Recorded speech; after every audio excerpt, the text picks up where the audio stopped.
আসসালামু আলাইকুম।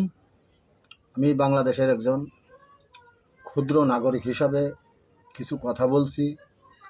আমার কথাগুলো যদি জনগণ এবং দেশের প্রত্যেকটি মানুষের ভালো লাগে তাহলে আমার ভিডিওটিকে লাইক, ফলো, শেয়ার দিবেন। সর্বপ্রথম কথা হলো, আমার কোনো রাষ্ট্রে যদি